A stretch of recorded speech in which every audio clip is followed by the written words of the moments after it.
Bismillahirrahmanirrahim. Alhamdulillahi Rabbil Alamin. Wassalatu wassalamu ala Rasulillah wa ala alihi wa sahbihi wa man tabi'ahum bi ihsanin ila yaumiddin. Ba'd. فنواصل كتاب شرح السنة للإمام البربهاري رحمه الله تعالى. ثم قال المصنف رحمه الله: ولا نكاح إلا بولي وشاهدي عدل وصداق قل أو كثر، ومن لم يكن لها ولي فالسلطان ولي من لا ولي له. Nah, pada faqrah yang ke-47 Al-Imam Al-Barbahari rahimahullah menyebutkan tentang hukum yang berkaitan dengan an-nikah. Kenapa beliau menyebutkan perkara fiqhiyah dalam bab akidah telah kita sebutkan. Kenapa? Naam, ahsant. Ya, ini untuk membedakan antara ahlus sunnah dan ahlul bid'ah, bahwa perkara fikih pun bisa jadi pembeda antara ahlus sunnah dengan ahlul bid'ah. Untuk membedakan antara akidah ahlus sunnah dan akidah rafidah.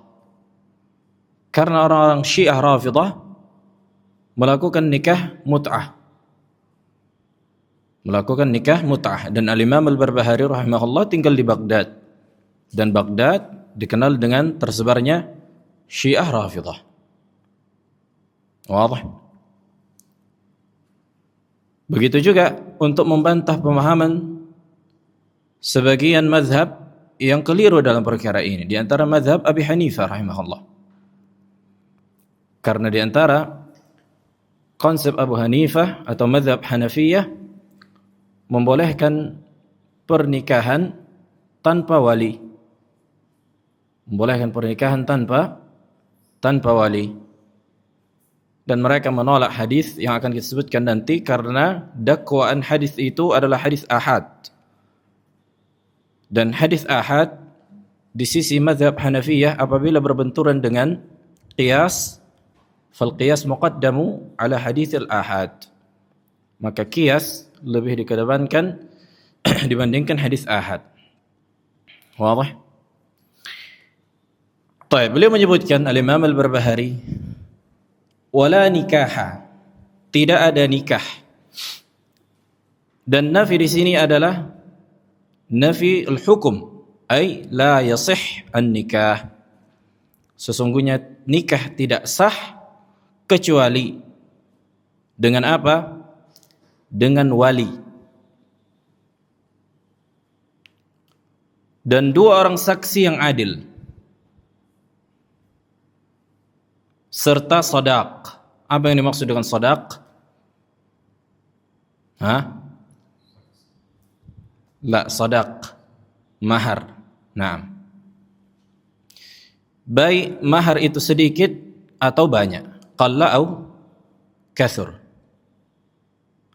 Maka barang siapa yang menikah atau barang siapa yang tidak memiliki wali, maka sultan, yakni pemerintah, hakim, qadhi, itulah yang menjadi wali bagi orang yang tidak memiliki wali. Seperti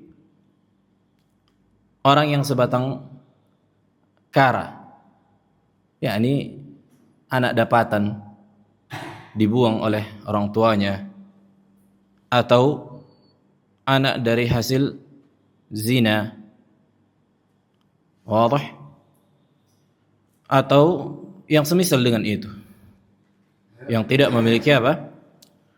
Tidak memiliki wali. Naam. Dan ini disebutkan dalam hadis, diriwayatkan oleh Al-Imam Al-Baihaqi dan disahihkan oleh Al-Imam Al-Albani di Irwa Al-Ghalil. Kata Nabi alaihi salatu wassalam, la yahillu nikahun, tidak halal pernikahan illa biwaliyin wa sadaqin wa syahidai adl, kecuali dengan wali, mahar, dan dua orang saksi. Nah, Ini diantara syurut aqd an-nikah. Dan tidak ada perselisihan dalam perkara ini. Yang pertama apa? Wali. Kemudian siapa itu wali? Wali seperti ayah bagi wanita, atau paman, adik ayah, atau abang. Nah, orang yang menjadi mahram bagi seorang wanita ketika safar. Ini yang dikatakan wali. Kemudian syahidan, dua orang saksi yang adil. Tidak ada perselisihan bahwa syarat dua orang saksi, tapi apakah harus adil? Apa patokan adil? Wadih. Apa dhabit dari al-udul? Apakah adil harus seorang alim yang memahami kitab tauhid, yang menjaga salawat al-khams, yang menghindari dosa-dosa besar? Nah, para ulama menyebutkan bahwa adil sesuai dengan zaman dan tempat. Nah, kalau ada yang adilnya, sifat adil di sini bukan hanya adil dia tidak melakukan kezaliman dalam tanda kutip melakukan pilih kasih kepada orang, tapi adil sempurna secara agama. Nah, maka dibolehkan orang yang misalnya melakukan sebagian dosa. Nah, kemudian as-sadaq. Telah kita sebutkan makna dari sadaq adalah mahar. Adalah al-mahar. Sebenarnya rinciannya ini di kitab An-Nikah, di kitab Al-Fiqh. InsyaAllah nanti ada pembahasannya secara rinci. Jenis-jenis dari mahar. Taib. Kemudian sebagian ulama menyebutkan ada rukun di antara rukun dari nikah, yaitu sighatu al-aqd. Sigat dari akad, yaitu ijab dan qabul. Ijab, qabul. Apa yang dimaksud dengan ijab, qabul? Naam, serah terima, ahsant. Artinya ungkapan untuk menyerahkan dan menerima.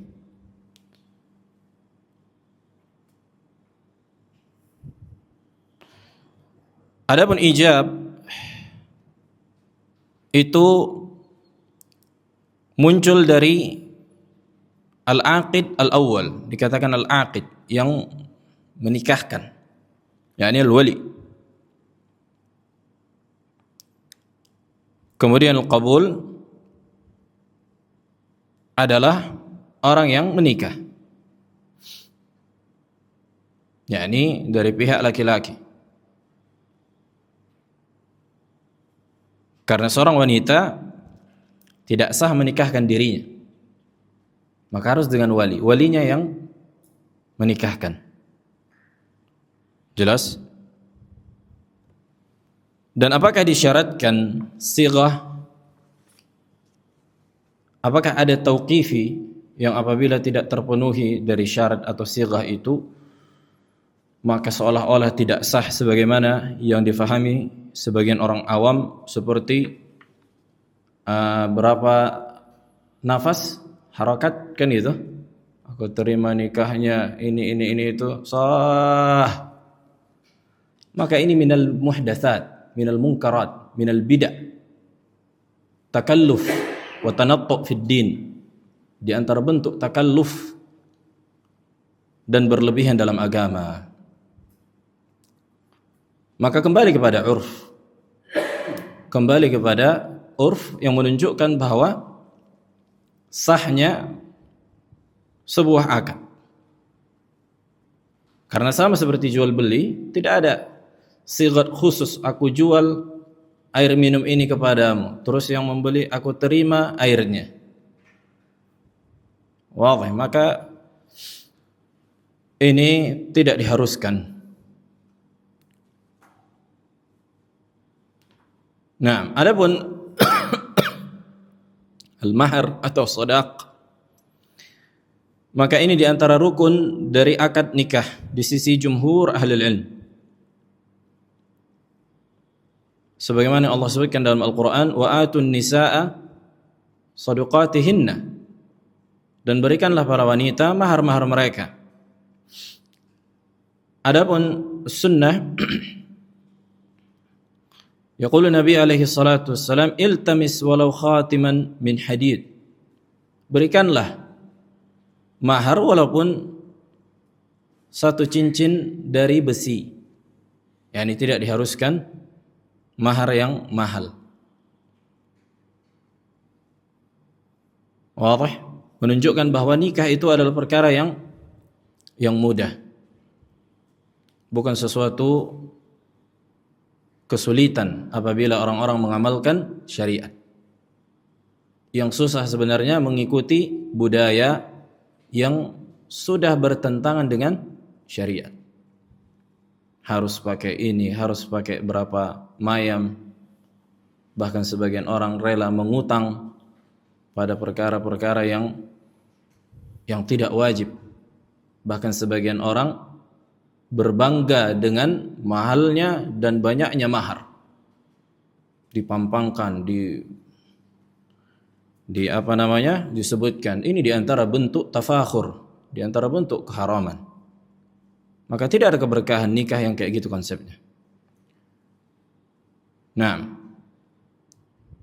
begitu juga Nabi alaihi salatu wasallam menyebutkan, la yahillu nikah illa biwali wa sadaq syahidai adl. Hadis yang telah kita sebutkan. Adapun ijma', na'am, maka para ulama menyebutkan ijma' wajib dengan mahar.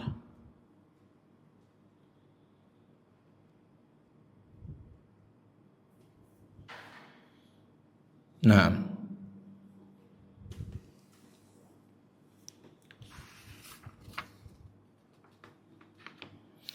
adapun masalah syuhud, sifat dari saksi, telah kita sebutkan berapa orang saksi? 2 orang. 2 orang saksi untuk akad pernikahan. Apakah boleh dari kalangan wanita? Yang menjadi saksi adalah perempuan? Naam, dibolehkan. Dan disyaratkan harus beragama Islam, baligh, akil, dan bukan dalam keadaan budak, dan memiliki panca indera yang sempurna, khususnya pendengaran dan penglihatan, serta memahami sighatul aqd, sighah dari akad. Jadi dia memahami, dia menjadi saksi, kan gitu. Karena nggak mungkin dia saksi terus apa? Terus sighah dari akad, ijab kabulnya dengan bahasa Rusia, sementara dia orang Indonesia dan dia tak paham bahasa Rusia. Walaupun dia memahami bahwa itu akad, tapi kan bisa saja kalau itu bukan akad atau yang semisal untuk menipu. Nah, ini disebutkan para ulama. Taib. Kemudian al-wali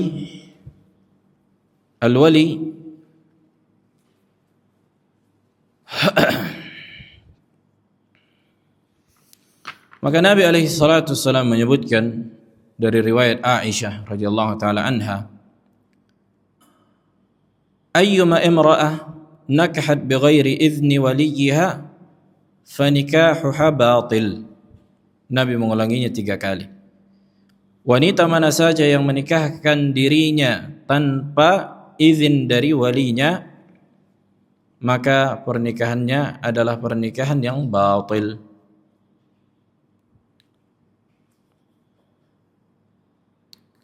Dan hadis ini diriwayatkan oleh Al-Imam Abu Dawud At-Tirmidzi dan disahihkan oleh Al-Albani dan selainnya.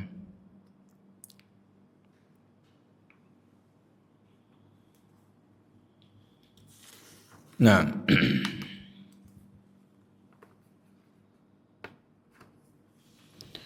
kemudian beliau menyebutkan Al-Imam Al-Barbahari, "Wa man lam yakun laha wali fa sultan waliyun man la waliyalah." Siapa yang tidak memiliki wali maka sultan, hakim, qadi itulah yang menjadi wali baginya.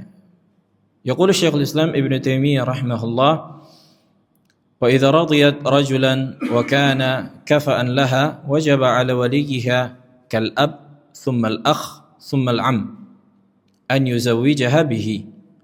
Apabila seorang wanita meridai seorang laki-laki yang ingin meminangnya atau menikahinya dan sekufu baginya, maka wajib bagi walinya seperti ayah, kemudian abang, saudara laki-laki, kemudian paman untuk menikahkan wanita tersebut. Fa in adalaha aw imtana'a an tazwijiha zawwajaha al-wali al-ab'ad minhu. Apabila orang-orang tadi seperti ayah, saudara laki-laki dan paman tidak mau menikahkannya, maka tidak masalah wali yang jauh. Au al-hakim, atau seorang hakim, bighair iznihi bittifaqil ulama, tanpa izinnya, dan ini disepakati para ulama. Falaysa lil wali an yujbiraha ala nikahin man la tardah. Maka tidak ada hak bagi seorang wali untuk memaksa seorang wanita menikah dengan laki-laki yang tidak ia ridai. Masalatul ijbar masalah fiqhiyah. Apakah boleh seorang wanita dinikahkan secara paksa oleh ayahnya? Ini masalah fiqhiyah, masalah khilafiyah. Apabila seorang ayah atau seorang wali menikahkan wanitanya dengan maslahat diniyah, maka para ulama menyebutkan boleh. Karena bisa jadi perempuan ini rusaknya akalnya dan mindsetnya, dia nggak mau kecuali laki-laki yang satu frekuensi dengan dia dari keburukan. Kemudian ayahnya memaksa untuk, apa yang dimaksud dengan memaksa? Yang dimaksud dengan memaksa adalah menikahkan tanpa ridha. Menikahkan tanpa keridhaan sang wanita.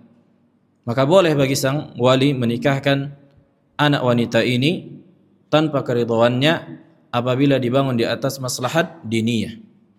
Jelas.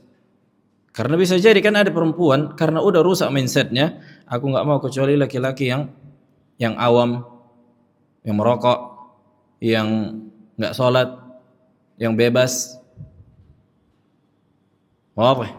yang aku nggak mau menikahi laki-laki yang kalau dikit-dikit ini haram, ini bid'ah, ini syirik, ini nggak boleh.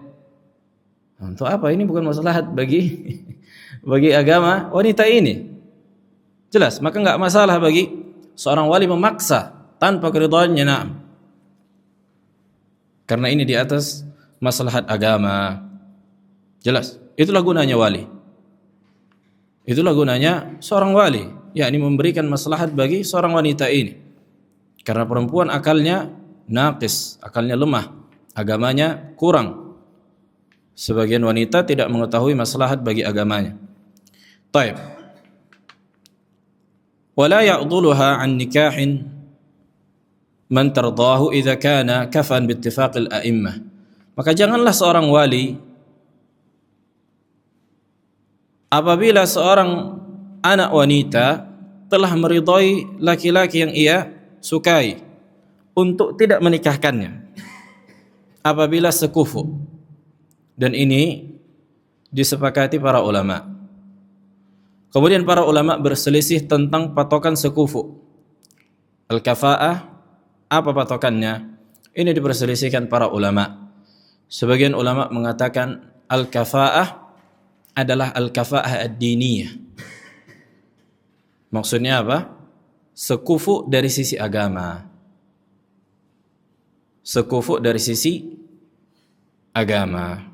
Sebagian lagi mengatakan sekufu dari sisi dikembalikan kepada urf. Misalnya seorang yang fakir, seorang yang laki-laki yang fakir kemudian ingin menikahi wanita yang hidup di keluarga yang kaya. Nah, apakah boleh menikahkan laki-laki tersebut? Apabila si wanita ini meridainya dan siap menerima tanggung jawabnya, maka boleh. Maka boleh. Karena bentuk al-kafa'ah ini akan melangsungkan apa? Hubungan rumah tangga. Nah, karena kalau tidak sekufu, khawatirnya tidak akan langgeng. Bukan enggak boleh, bukan haram, tapi yang lebih utama adalah kafa'ah ad-diniyah. Baik. Masalah itu insyaallah nanti kita bahas di kitab nikah. Ini masalah akidah sebenarnya.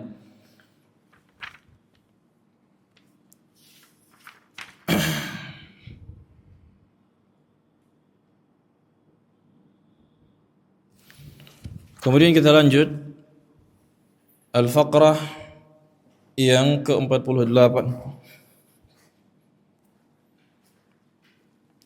يقول المصنف رحمه الله: وإذا طلق الرجل امرأته ثلاثا فقد حرمت عليه ولا تحل له حتى تنكح زوجا غيره. Apabila seorang laki-laki telah menceraikan istrinya 3 kali, maka wanita tersebut haram baginya untuk kembali sampai wanita tersebut menikahi laki-laki lain. Sampai wanita tersebut menikahi laki-laki lain. Nah, ini masalah berkaitan dengan masalah sebelumnya, masalah talaq. Kemudian apa definisi dari talak? At-talaq di dalam bahasa artinya melepaskan.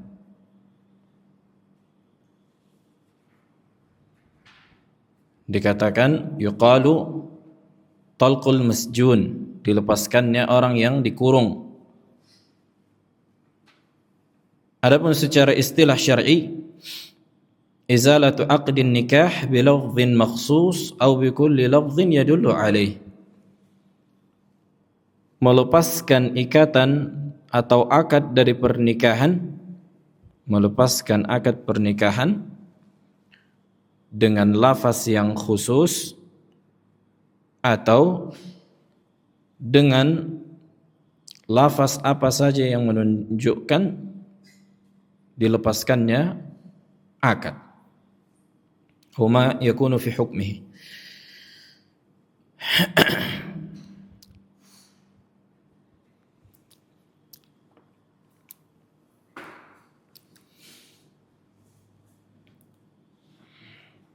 Dan talak yang sahih apabila dibangun di atas nikah yang sahih. Talak yang sah apabila dibangun di atas pernikahan yang sah, yang terpenuhi syarat dan rukun yang telah kita sebutkan. Dan talak itu hukum asalnya berada di keputusan laki-laki. Yang bisa melepaskan akad pernikahan adalah hukum asalnya seorang laki-laki. Dia yang berkuasa, maka tidak ada istilah wanita mentalak suaminya. Sebagaimana hukum yang ingin didengungkan orang-orang liberal, orang-orang yang ingin menyamakan laki-laki dan wanita. Kata mereka perempuan pun bisa mentalak. Nah, maka ini kejahilan, menyelisihi fitrah dan syariat. Maka Allah Jalla wa'ala meletakkan hukum sesuai dengan hikmahnya. Dan bisa jadi di sebuah keadaan ijbarut talaq, talak yang sifatnya paksaan, tapi dari sisi hakim. Dari sisi hakim, apabila seorang suami menzalimi istrinya dan seharusnya itu ditalak, dan ia tidak mau mentalak, maka wajib atau hakim boleh memutuskan untuk ditalak antara laki-laki dan wanita ini. Keputusan hakim itu yakni yafsul bainal imra'ah wa zawjiha. Naam. Dan sah apabila seseorang mewakilkan untuk mentalak. Sah seseorang untuk mewakilkan untuk mentalak. Boleh diwakilkan.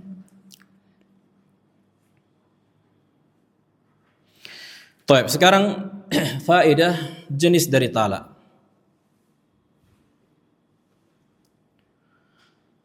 Para ulama menyebutkan beberapa pembagian dari talak. Yang pertama, at-talaq as-sunni.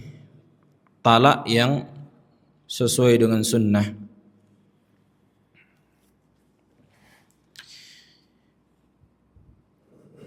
Talak yang sesuai dengan sunnah adalah talak yang sesuai dengan syarat yang diletakkan oleh syariat.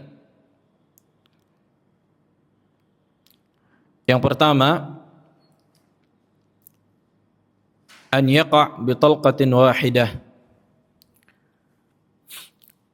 Bahwa talak itu terjadi dengan satu kali, yakni mengeluarkan lafaz atau yang semisal dengan lafaz seperti kitabah. Apakah dibolehkan?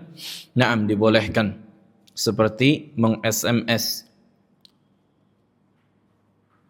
Seperti misalnya seseorang di WA-nya istrinya, engkau telah aku ceraikan, talaqtuki misalnya, wa anti taliq.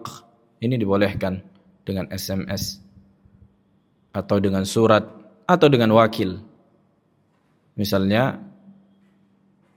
diwakilkan sampaikan kepada si fulanah bahwa dia telah ditalak.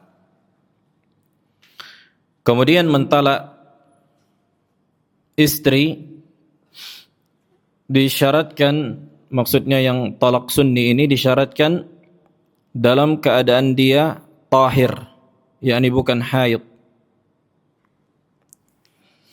Dalam keadaan bukan haid dan belum digaulin. Dalam keadaan belum digaulin. Artinya apa? Apabila misalnya seorang wanita haid, kemudian selesai bersih dari haid dan ia belum menggaulinya, baru dia talak. Adapun misalnya seorang laki-laki yang baru menggauli istrinya, kemudian besoknya dia talak, maka ini bukanlah talak yang sunni. Tunggu dulu, nanti dulu ketika dia haid, kemudian dia suci, baru kalau engkau ingin mentalak, talak. Jelas?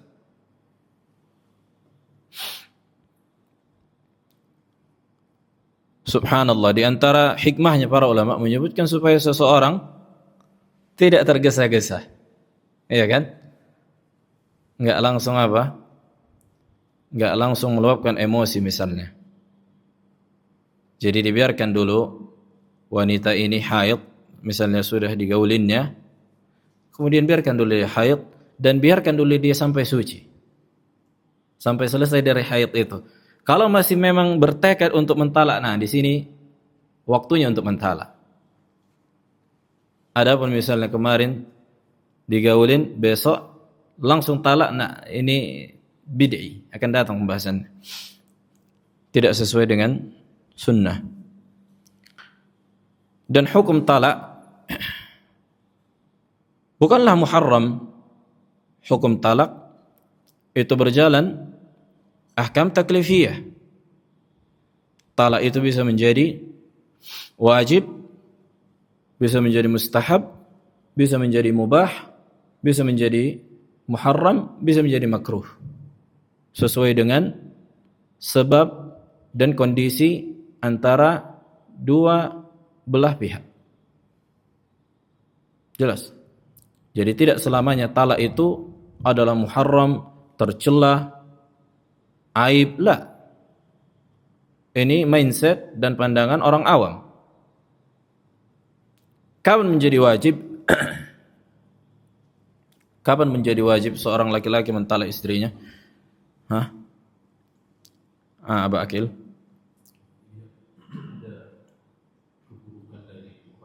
Naam. Naam, ahsant. Dilihat dari mafsadat yang ditimbulkan apabila dilanjutkan pernikahan. Seperti misalnya seorang wanita yang rusak agamanya. Waliyadzubillah, pezina, waliyadzubillah. Sudah dinasihati, enggak dengar. Balik lagi. Nasihati lagi, balik lagi. La. Wajib bagi laki-laki membuang orang yang kayak gini. Enggak boleh dipertahankan. Jelas. Wanita yang selingkuh dan waliyadzubillah, yakni pezina. Nah, begitu juga apabila laki-laki yang demikian, maka boleh bagi wanita untuk khulu' atau melaporkan ke qadhi untuk yakni fasakh, dipisahkan secara paksa. Konsepnya sama. Dilihat dari mafsadat yang dilakukan salah seorang dari kedua belah pihak. Kalau kayak gini wajib. Atau seorang istri tidak menunaikan hak suami. Jelas. Tidak menunaikan hak suami. Dan telah dinasihati, enggak mau juga. Ini nasihati, enggak mau juga. Ini nasihati, enggak mau juga. Nah, maka mudarat bagi suami. Nashiz, dikatakan wanita yang nashiz, durhaka, penentang. Nah, maka ini antara wajib dan mustahab. Antara wajib dan mustahab. Kalau kayak gini konsepnya. Begitu juga kapan menjadi mubah. Ya, ini yang menerkannya, ini yang menentukan, ini yang sulit sebenarnya. Nah, adapun muharram apabila memudaratkan sang istri. Memudaratkan sang istri. Dan dia telah menunaikan hak suami dan tidak ada alasan untuk mentalaknya, maka ini muharram, memudaratkan istri. Baik.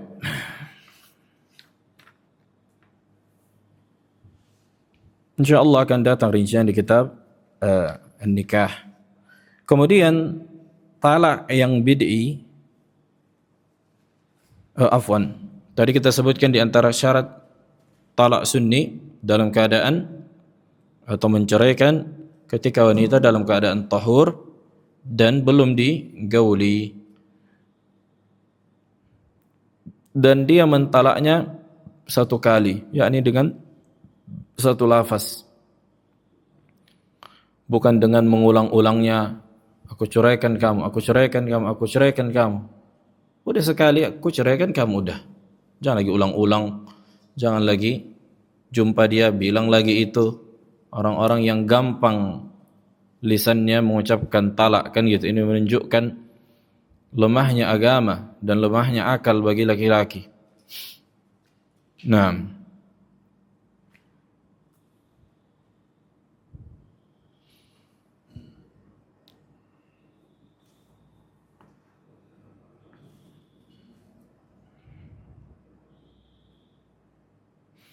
baik, kemudian talak al-bid'i. Talak al-bid'i apabila dilakukan tidak sesuai dengan syarat talak sunni. Seperti misalnya seseorang yang mentalak istrinya dengan mengulang 3 kali talak, anti talik, anti talik, anti talik, atau anti 3 kali talik, 3 kali talak misalnya. Nah, ini menyelisihi sunnah. Atau setiap ketemu anti cerai, engkau aku ceraikan, engkau aku ceraikan, tiap ketemu. Atau seperti yang kita sebutkan, kemarin baru digaulin, besok udah ditalak padahal belum haid dan belum tahur. Jelas? Kebalikan dari talak sunni. Dan orang yang mentalak dalam keadaan demikian berdosa. Orang yang mentalak yang dalam keadaan tidak terpenuhinya syarat talak sunni, maka dia berdosa. Kemudian para ulama berselisih, apa hukum dari talak al-bid'i? Apakah jatuh talak atau tidak jatuh talak? Mayoritas para ulama menyebutkan talak al-bid'i itu menjatuhkan talak. Talak al-bid'i menjatuhkan talak. Naam, kita katakan jatuh walaupun dia mentalak dalam keadaan tidak terpenuhinya syarat talak sunni. Seperti misalnya mentalak istri dalam keadaan haid, atau dalam keadaan nifas, atau dalam keadaan dia baru menggaulinya dan belum haid dan belum tahur. Nah, kemudian pendapat yang kedua, sebagian ahli ilmu mengatakan tidak jatuh talak yang apabila berlandaskan talak al-bid'i. Ini di antara pendapat Ibnu Taimiyah, Ibnu Al-Qayyim, Sa'id ibn Musayyib, Abdullah ibn Umar dan selainnya.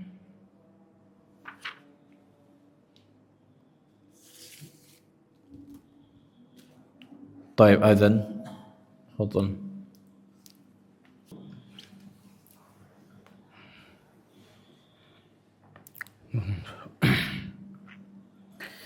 Taib, kita lanjutkan sikit lagi.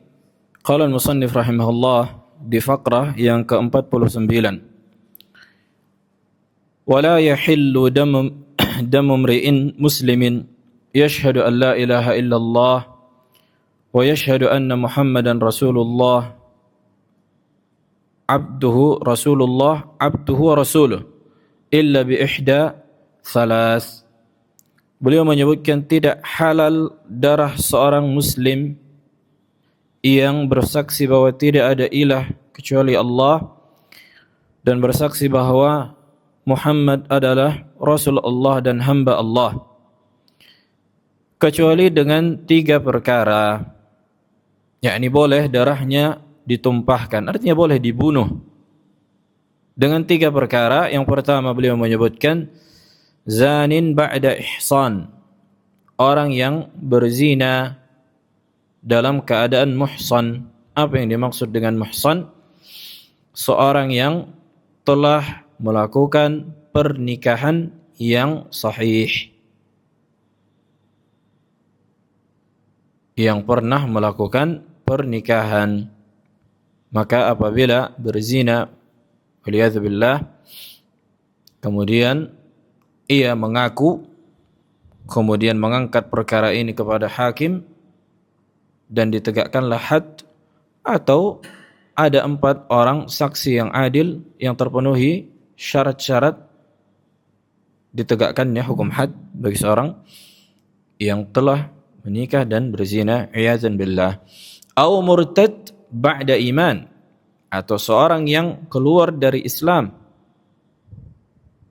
yakni keluar dari Islam kemudian yakni setelah melakukan pembatal keislaman, kemudian urusan ini diangkat ke hakim, maka hakim pun akan menindaklanjuti. Kalau dia tidak bertaubat, maka dia dibunuh sesuai dengan kasus yang ia lakukan.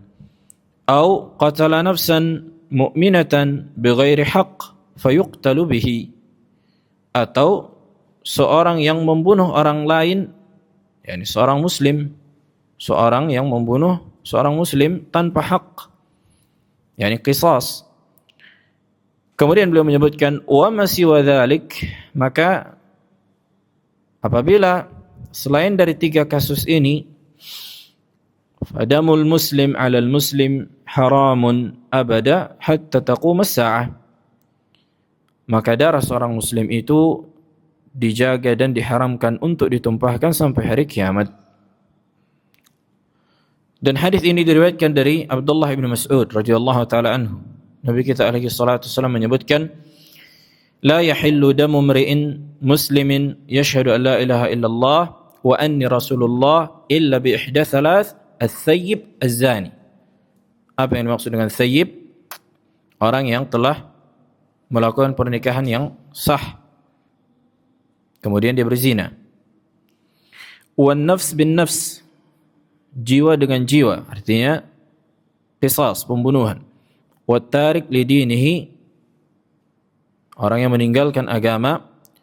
Al mufariq lil jamaah, yang memisahkan diri dari jamaah. Nah, dan telah kita sebutkan juga perkara boleh seorang hakim, seorang pemerintah memerangi para bughat dan khawarij. Memerangi para bughat, orang-orang yang memberontak, dan para khawarij. Apabila para khawarij dan para pemberontak mengangkat senjata, kemudian membuat kerusuhan, menghantam para kaum muslimin dan para pemerintahnya, maka pada saat itu pemerintah pun memerangi mereka. Sampai mereka, para khawarij dan para bughat, berhenti dari keburukan yang mereka lakukan. Kalau mereka tidak berhenti dari keburukan yang mereka lakukan, maka sudah, musnahkan mereka, bunuh mereka. Sebagaimana Nabi kita alaihi salatu wassalam menyebutkan dalam hadis, la in adraktuhum la aqtulannahum qatla 'ad. Sekiranya aku menemui para khawarij, aku akan benar-benar memerangi dan menghabisi mereka sebagaimana kaum 'Ad dihabisi. Jelas, dan ini hak para waliul amr. Nah, adapun seorang muslim boleh membunuh muslim yang lain apabila dengan hak. Apabila apa? Daf'u as-sa'il. Yani seorang yang ingin mengambil harta kita atau nyawa kita, di hadapan kita ada pembegal. Dan langkah yang ditempuh seharusnya al-ashal bil ashal. Jangan langsung dipenggal kepalanya. Kalau dia megang rotan kan gitu. Dia berusaha memukul kita dengan rotan, kemudian kita punya parang, jangan langsung ditebas. Lah, ini berdosa. Tapi apa? Lawan dengan yang semisal. Tapi kalau perkara-perkara ini misalnya dia punya senjata yang apabila memang kita yakini kalau dia keluarkan dan dia gunakan senjata itu kita mati, maka boleh kita matikan dia lebih dahulu. Nah, karena kalau dia misalnya punya tembak, pistol, kita punya parang, dan kita yakin kan kalau dia menembak kita bakal mati kita, maka boleh kita tebas duluan. Nah, dan ini bukanlah diharamkan, dan disebutkan dalam hadis bahwa bahkan orang yang membela harta dan kehormatannya ini di antara bentuk jihad. Maka orang yang terbunuh, orang yang diancam neraka waliyadzubillah. Nah, fa idza kharaja musliman bisayfayhima fal qatilul maqtul fin nar. Kata Nabi alaihi salatu wassalam, apabila dua muslim atau dua orang saling bertemu, kemudian apa? Laisa hadzal hadis. Diriwayatkan dari salah seorang sahabat bahwa apabila ada orang yang ingin mengambil hartaku, kan itu, atau menumpahkan darahku, apa yang aku lakukan? Maka faqatilhu, kata Nabi, perangi dia, lawan dia. Kalau memang harus menumpahkan darahnya, na'am, dibolehkan. Kita nggak berbicara hukum undang-undang ya, kita bicara hukum syar'i. Adapun masalah hukum undang-undang itu bukan pembahasannya hukum undang-undang gitu. Tapi kita berbicara apakah berdosa secara syariat atau tidak. Jelas. Nah, adapun masalah menjaga hukum undang-undang efek nanti kalau melakukan ini akan begini, maka ini urusan lain.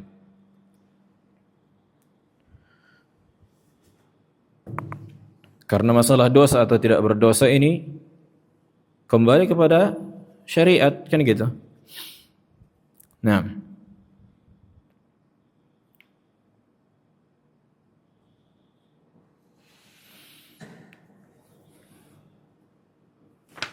taib.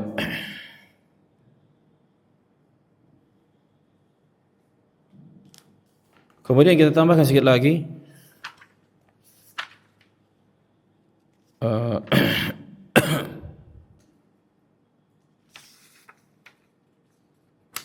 Nah, kita tambahkan sedikit lagi, ini pendek. Faqrah yang ke-50. Yaqulu musannif rahimallah wa kullu syai'in mimma awjaba Allah alaihi al-fana yafna. Dan segala sesuatu yang telah Allah tetapkan akan hancur dan binasa, maka akan hancur dan binasa. Illa al-jannah wal nar wal arsh wal kursi wal lawh wal qalam was sur. Kecuali beberapa perkara, beliau menyebutkan di antaranya yang tidak akan hancur dan binasa adalah surga, neraka, arsh, kursi Allah, lauh, al-mahfuz, al-qalam, dan as-sur, yakni sangkakala. Laisa yafna syai'un min hadza abada. Apa yang telah disebutkan ini tidak akan hancur dan binasa selamanya. Thumma yab'atsu Allahu al-khalqa 'ala ma matu 'alaihi yaumil qiyamah. Kemudian Allah pun akan membangkitkan setiap makhluk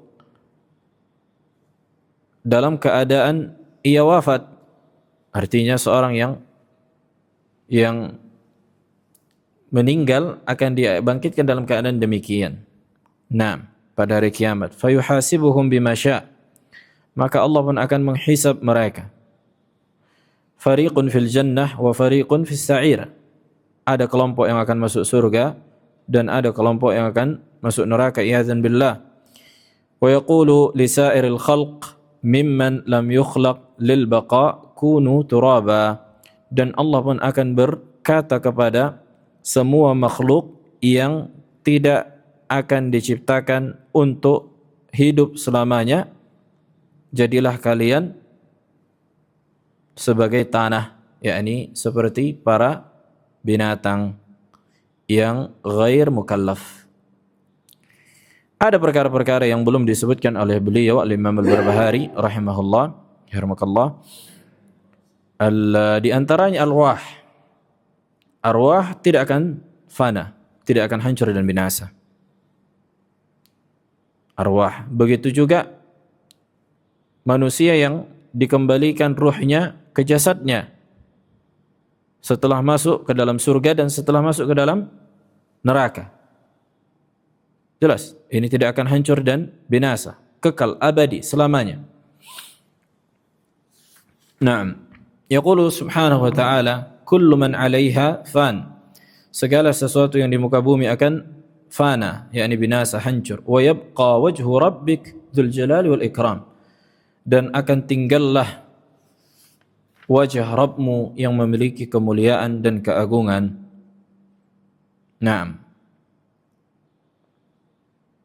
Wa yaqulu Syekhul Islam Ibn Taimiyah, wa amma al-arsyu falam yakun dakhilan fima khalaqahu fil ayyam as-sittah wa la yashquhu wa la yuftiruhu bal al-ahadith al-mashhura dallat ala ma dalla alayhi al-Qur'an min baqa'i al-arsh. Faqad thabata fi sahih anna jannata 'adan saqfuha arsyur rahman. Qala عليه الصلاة والسلام إذا سألتم الله الجنة فاسألوه الفردوس فإنه أعلى الجنة وأوسط الجنة وفوقه عرش الرحمن. Nah, maka inilah yang telah kita sebutkan bahwa ada makhluk-makhluk yang tidak akan binasa. Begitu juga para malaikat tidak akan binasa, tidak akan hancur.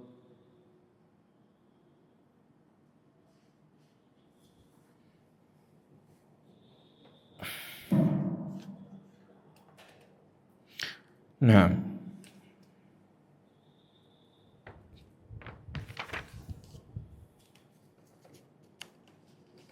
ini sebenarnya berkaitan dengan masalah tasalsul al-hawadits.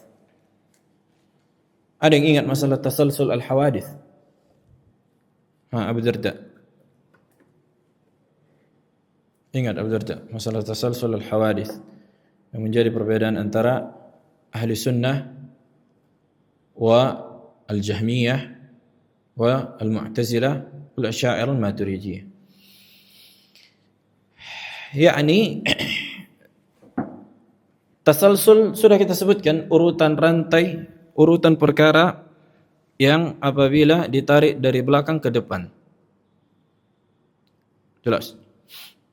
Artinya ada makhluk yang Allah ciptakan untuk tetap kekal dan hidup selamanya.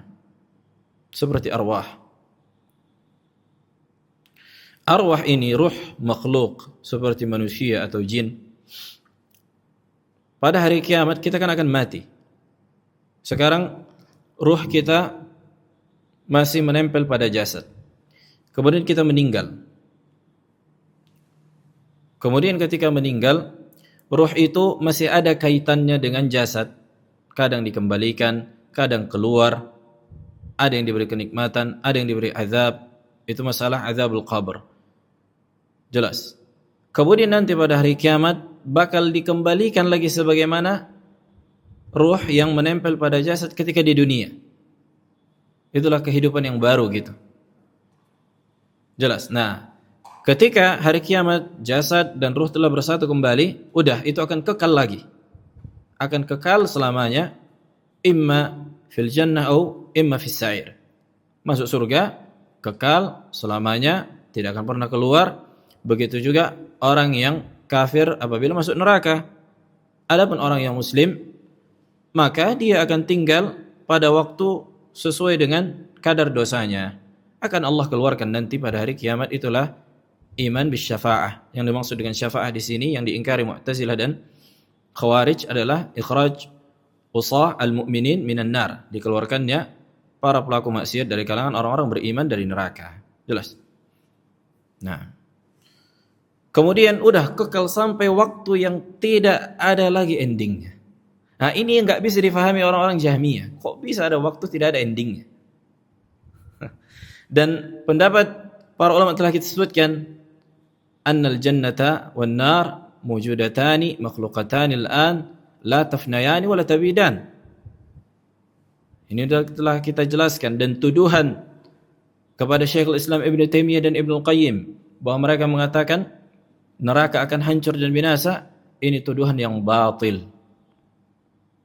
Tuduhan yang batil.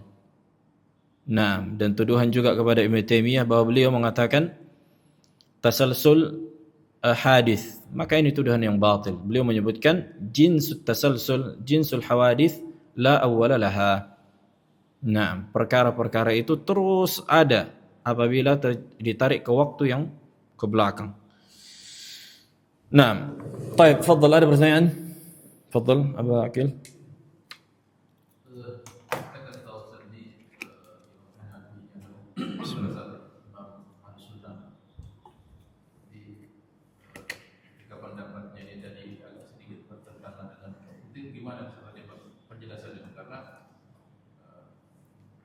Nabi kan jelas itu pakai wali.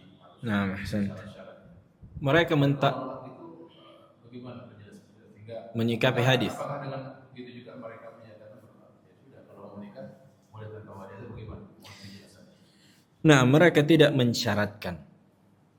mensyaratkan pernikahan harus dengan wali. Mereka mengkiaskan dengan akad jual beli. Wanita, kata mereka, sah jual beli barang. Apakah harus pakai wali? Perempuan kalau mau beli cabai sekilo harus bawa ayahnya, kan enggak? Harus bawa abangnya, kan enggak? Harus bawa pamannya, kan enggak? Jelas. Mereka mengkiaskan bahwa akad nikah ini sebagaimana akad jual beli. Apa dalil kalian untuk membedakannya? Ini kata mereka, kias. Makanya telah kita sebutkan bahwa mereka lebih mengedepankan kias dibandingkan hadis ahad. Mereka menganggap bahwa hadis yang kita sebutkan ayyuma imra'atin ankahat nafsaha fa nikahuha batil fa nikahuha batil sebagian riwayat bi ghairi idzni waliha, kata mereka hadis ahad ini tidak dipakai apabila bertentangan dengan kias. Sebagian lagi mereka mentakwil yang dimaksud dengan imra'ah di situ adalah seorang budak. Kata mereka bukan seorang wanita yang merdeka, yang baligh. Sebagian lagi mereka mentakwil, kata mereka yang dimaksud dengan wanita itu adalah anak kecil, yakni wanita yang belum baligh. Ada banyak takwil mereka. Jelas. Mereka takwil apa ini? Hadis ini. Tentu ini pemahaman yang keliru. Pemahaman yang keliru. Maka tidak boleh bagi seorang mengikuti zallat al-alim, ketergelinciran seorang alim. Al-Imam Ibrahim An-Nakhai tergelincir dalam berfatwa mengatakan bahwa nabidh laisa min muskirat, bukan di antara sesuatu yang memabukkan atau bukan di antara sesuatu yang khamr, yang diharamkan dari nabidh. Nah, maka ketergelinciran para ulama apabila diikuti, maka orang yang mengikutinya mengamalkan bid'ah. Jangan sampai seseorang sengaja tatabbu' ar-rukhas, mengikuti ketergelinciran para ulama untuk memuaskan hawa nafsu. Jelas. Nah, karena akan ada saja fatwa ulama yang tergelincir pada sebuah perkara. Nanti tengok masalah ini. Mana nih yang paling membolehkan? Cari, cocokkan. Mana yang paling cocok dengan hawa nafsu, pakai. Ini masalah ini pakai. Masalah apa ini? Jadi zindiq, jadi munafik, jadi keluar jadi tinggallah agama Islam ini. Nah, Allahu a'lam. Nah. Bagaimana itu hukumnya? Kadang kita lihat juga di banyak apa yang jika ada pelajaran bab nikah di sekolah, jadi kadang-kadang dipraktekkan, ada guru yang mempraktekkan itu, ada yang mulai lagi, ada dan seterusnya. Mungkin mereka mau apa ya, pendekatan pemahaman, tapi kadang begini ada juga tuh. Jadi ada yang menjadi walinya, ada yang menjadi saksi. Bagaimana hukumnya? Lah, yakni tidak perlu dipraktekkan. Apa maksudnya? Apakah terlaksana ijab kabul dia gitu? Misalnya ada guru yang mengatakan aku nikahkan anakku. Ah.